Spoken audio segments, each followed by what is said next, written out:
Good day, I'm Andrea. Together with my partner Kyle, we will share to you the do's and don'ts, business etiquette, and nonverbal communication used in Singapore.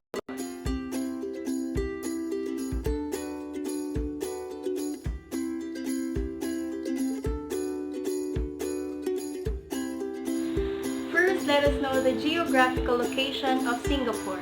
Singapore is located on the southern tip of Malay Peninsula in Southeast Asia, in between Indian Ocean and South China Sea. Singapore is an island state of southern Malaysia. That's why they have the language Malay there, or Malay. And Singapore is also a global financial center. With a tropical and multicultural population. Let us now proceed to country's population. According to World Bank, in the year 2017, there are 5.612 million people living in Singapore. Unitary state is a state governed as a single power in which the central government is ultimately supreme. The central government may create or abolish administrative divisions, and these units exercise only the powers that the central government chooses to delegate. There are two countries that exercise the unitary state, and these countries are the United Kingdom and the Northern Ireland. And the second government that second type of government that Singapore has is the Parliamentary Republic. It is a republic that operates under a parliamentary system of government where the executive branch derives its legitimacy from and is accountable to the legislature. The clearest differentiation is the head of state and the head of government, with the head of government holding the real power. So these kinds of republic or government, the government really is in charge. And other examples that other countries that has this type of government is the Australia and the Germany. And the third type of government of Singapore is the Constitutional Republic. It is a form of government in which the head of the state as well as other officials are elected by the country's citizens to represent them. So those representatives must then follow the rules of the country's constitution in governing their people, like the United States, and I believe that the Philippines also has this type of government. Those are the three types of government of Singapore: the unitary state, the parliamentary republic, and the constitutional republic. Singaporeans are very diverse when it comes to religion. There are four major religions in this country. First is Buddhism, next is Christianity, followed by Taoism, and lastly, Hindus and Muslims. Three types of languages you can use while you're staying in Singapore, or when you visit Singapore, or even when you just pass by Singapore. So the three languages are English, Malay, and Tamil. English is the language that I'm speaking now. This is English, where it's the universal language of the whole world, and Malay is it's like their main language there is, and you say hi, like you say hi and also hi, and when you say yes in Malay you say ha'a, and when you say no, you say, in Malay, you say tak or tak de, I don't know, somehow like that. And Tamil is like an Indian language where, when you say hi, or when you greet someone, you say Vanakkam,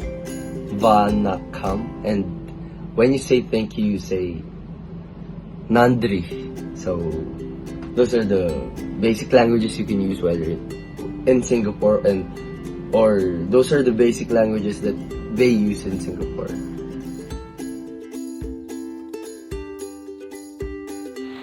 Let us now proceed to cultural dimension by Hofstede. First is the power distance.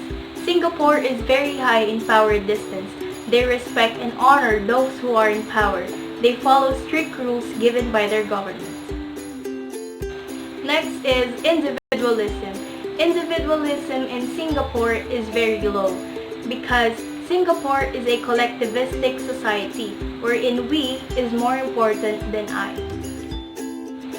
Third is masculinity. Equality is the dominant value of this society wherein they respect and treat others equal regardless of race and regardless of gender. Fourth is the uncertainty avoidance. Singaporeans abide too many rules because of their high PDI. They call their society as a fine country wherein you'll get fined for everything. Next is long-term orientation. Singaporeans show support and love to their cultural qualities for long-term investment. And lastly is the indulgence. Singaporeans have a very low score in indulgence.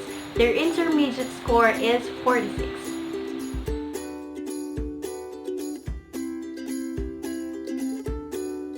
So right now we're going to proxemics in Singapore. Proxemics, what is proxemics? It is the study of human use of space and the effects that population density has on behavior, communication, and social interaction. In Singapore, you should be around 5 feet apart from women, like all of them, and there should be arms length around each other, like everyone. So that's how you do things in Singapore. That's their proxemics. For Singaporeans, time is very important. When you are invited in a meeting, they will require you to arrive 20 minutes before the meeting starts. Kinesics. So the kinesics in Singapore is like using eye contact, the crossing of legs, like this, like crossing of legs. And for male, they shake hands. For female, they bow to each other. And most importantly, men touching women is not allowed. Like, it's really not allowed. It's, what they call this, invalid. So that's their kinesics in Singapore. For Singaporeans, it is a big yes if you raise your hand if you want to call out someone's attention. It is a big no-no if you point out a person using your forefinger, just like this one.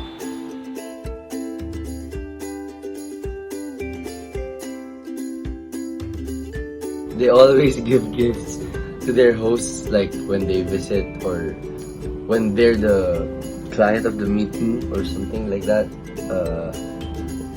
When they're hosted in a place or somewhere, usually they're the ones who give gifts to the one hosting them.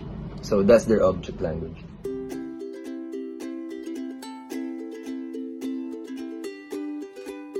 And the last part of this presentation, we will show you the business etiquette used in Singapore. First, you are required to shake everyone's hand when you are invited on a meeting, just like this one.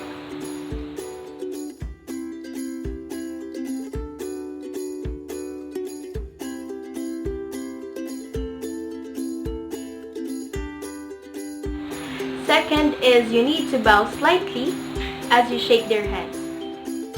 And lastly, business cards are exchanged upon being introduced, like this one.